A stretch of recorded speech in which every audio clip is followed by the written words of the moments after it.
Bonsoir à tous, bienvenue sur Ezawe Télévision ce mercredi 13 novembre 2024.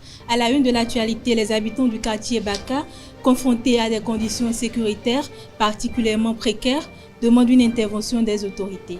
Des détails dans cette édition. COP29 à Bakou en Azerbaïdjan, au cœur des discussions, l'aide financière aux pays en développement pour faire face aux affres du changement climatique auxquels ils sont durement confrontés. La Flash UP et Cotonou, Ezawe à la fête, elles se sont qualifiées pour les finales chez les dames et les hommes ce mardi 12 novembre 2024 au stade Omnisport de Djougou. C'était à la faveur des demi-finales de handball des Jeux universitaires du Bénin. Restez avec nous pour la suite.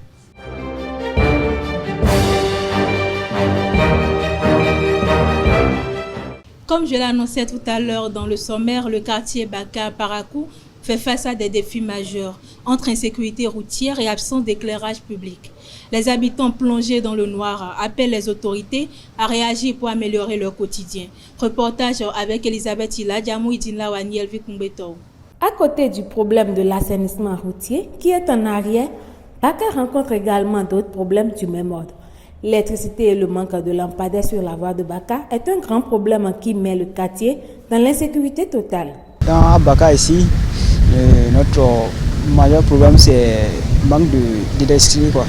Donc à partir de 19h, il y a l'insécurité. Il n'y a pas assez de lampadaires dans le quartier.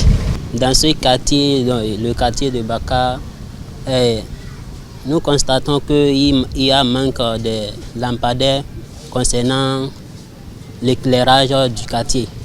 Donc, ce qui fait que déjà à 18h, 18h30, tout le monde se presse pour se rendre dans sa chambre pour sa sécurité. L'absence de l'éclairage dans ce quartier expose la population à plusieurs problèmes et ne permet pas l'évolution et l'épanouissement des habitants.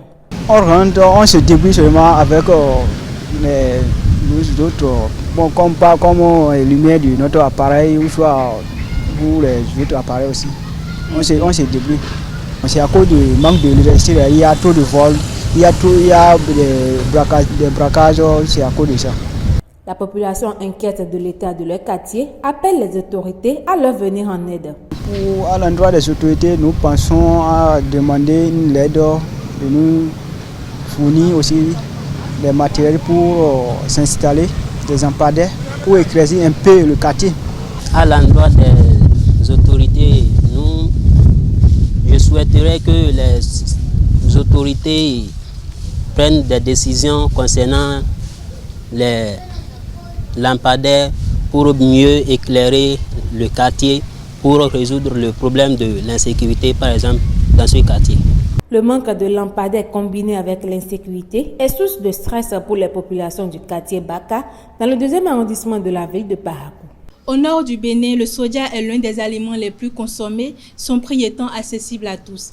La consommation de cet aliment de la famille des légumineuses fait l'objet d'une vive controverse. Pour certains, elle expose des risques pour la santé, des risques d'autres relativisent. Au micro de Mouidine Lawani, suivez l'avis du docteur Abdou Jalilou Teyami sur le sujet. Le soja contient beaucoup plus de lipides, et ces lipides sont constitués d'acides gras insaturés, beaucoup plus d'acides gras insaturés. Et ces acides gras agissent sur le taux en griffe du mauvais cholestérol et des triglycérides et réduisent ces taux dans le sang. On connaît déjà les conséquences négatives, néfastes que le cholestérol et les triglycérides ont sur le cœur et les vaisseaux sanguins. Donc, le soja réduit le taux dans le sang et par ricochet réduit aussi les risques cardiovasculaires au niveau du consommateur. Il y a aussi la composition des protéines. Donc, le soja qui contient beaucoup plus aussi des protéines a un bienfait qui n'est pas particulièrement démontré par des études, mais les études rétrospectives ont montré que ces protéines issus du soja ont un bénéfice sur la santé cardiovasculaire. Et ceux qui aussi consomment le soja souvent consomment moins les viandes rouges et les autres types d'aliments d'origine végétale, ce qui par ricochet aussi permet à ces personnes d'avoir une bonne santé cardiovasculaire. Si on prend les lipides, le fromage de soja contient des lipides issus constitués d'acides gras insaturés. Ce sont des acides gras de bons acides gras en griffe, alors que le lait de vache, par exemple, le fromage issu du lait de vache contient des acides gras saturés. Ce sont des acides gras qui ont souvent des conséquences aussi, surtout cardiovasculaires, sur les vaisseaux sanguins et le cœur. Le soja contient des protéines, mais ce sont des protéines qui contiennent moins d'acides aminés essentiels. Bon, ceux qui sont un peu du domaine savent ce qu'on appelle acides aminés essentiels. Ce sont des acides aminés que l'organisme même ne produit pas. Ce sont des acides aminés qu'on doit apporter à notre organisme à travers notre alimentation. Donc le soja, par ricochet, le fromage de soja contient moins ces acides aminés, alors que le fromage issu du lait de vache, par exemple, contient essentiellement ces protéines, ces acides gras essentiels. Donc, les nutriments, le fer, le zinc, le calcium, le magnésium, bon, pratiquement des deux côtés, la composition est, on peut dire, à part égale. Il ne faut pas en exagérer, il faut aussi combiner avec la consommation de fromage issu de lait de vache ou carrément de fromage. Ce que j'avais oublié, le lait de vache, ou du moins le fromage issu de lait de vache contient beaucoup plus même de calcium que le fromage de soja. Or, le calcium aussi participe au bon fonctionnement des muscles et le cœur est un muscle.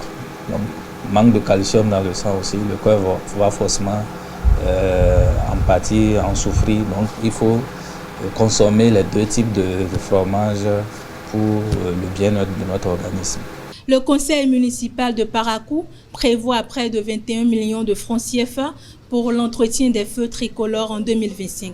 Ce montant, adopté dans le budget fin octobre, marque une hausse par rapport aux 12 millions prévus en 2024. Cette décision fait suite aux plaintes des habitants sur le dysfonctionnement des feux de signalisation. Des carrefours comme Al-Ouda et celui de la mairie devraient être réhabilités l'an prochain. En 2024, seulement 24,91% des fonds alloués avaient été débloqués pour cette cause, soit moins de 3 millions de francs CFA. Un jeune éleveur Peul Boubé Tidjani a été abattu ce lundi matin dans le village de Danonkota, commune de Djidja, par un agriculteur armé d'un fusil artisanal. La victime surveillait son troupeau près d'un cours d'eau lorsqu'elle a été atteinte par des tirs à balles mortelles. L'identité de l'agresseur est connue et les autorités locales ainsi que les organisations d'éleveurs collaborent avec la police pour établir le calme.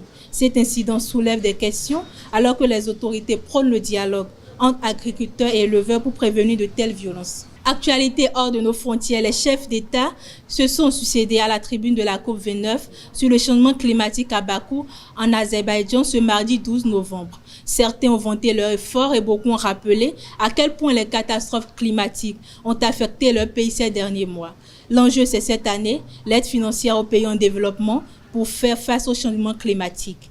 Ils ne peuvent pas repartir les mains vides, a averti le secrétaire général de l'ONU, Antonio Guterres. Sport pour boucler cette édition, les demi-finales de handball des Jeux universitaires du Bénin, disputées mardi 12 novembre 2024 au stade Omnisport de Djougou, ont offert un spectacle de haut niveau. Chez les dames, la Flash UP a dominé la Flash UAC 25-13, tandis que l'équipe masculine de Parakou a arraché la victoire 23-22 face à la Flash UAC. Eusao Cotonou a brillé l'après-midi, battant la FLAC UAC 33-12 chez les dames et E2ST Lokossa 25-19 chez les hommes.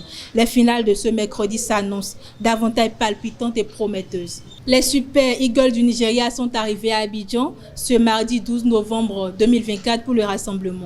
Ils affronteront le Bénin ce jeudi à 20h dans le cadre de la 5e journée des qualifications de la CAN 2025 au Maroc. C'est tout pour ce 13h. Merci de m'avoir suivi. À la prochaine.